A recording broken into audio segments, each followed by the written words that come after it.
வணக்கம். என் பேர் சந்தோஷ். எனக்கு முகவாட்டால் பாதிக்கப்பட்டேன். முகம் ஒரு பக்கம் தோணுன மாதிரி இருக்கும். தண்ணி குடிக்கும்போதோ, டீ குடிக்கும்போதோ, சாப்பிடும்போதும் நம்மளுக்கு ஒரு பக்கமாக வெளியே வந்துக்கிட்டே இருக்கும். வெளியே போகும்போது, பார்க்கும்போது, பேசும்போதும் வாய் ஒரு சைடு கோணிச்சிட்டு இருக்க மாதிரி இருக்கும். கோணையாக தெரியும்.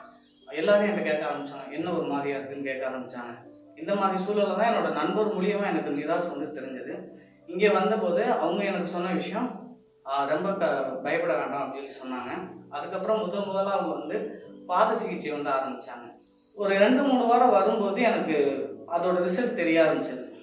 எனக்கு என்னன்னா, நம்ம இங்கே வரும்போது இந்த ஒரு சைடு தலைவலி அதிகமாக இருக்கும். காதுக்கு பின்னாடி இந்த இடங்கள் இங்கெல்லாம் பெயின் இருக்கும். அவங்க முகத்தில் சிகிச்சை ஆரம்பித்த கொஞ்ச நாள்லேயே எனக்கு அந்த ஃபேஸோட மாற்றங்கள் தெரிய ஆரம்பிச்சது. வெளியே போகும்போது எனக்கு இப்போ நீங்கள் பார்த்துட்டு இருக்கும்போது கூட ஃபேஸ் நார்மலாக தான் இருக்கும். நார்மலாக பேசுகிற மாதிரி தான் இருக்கும்.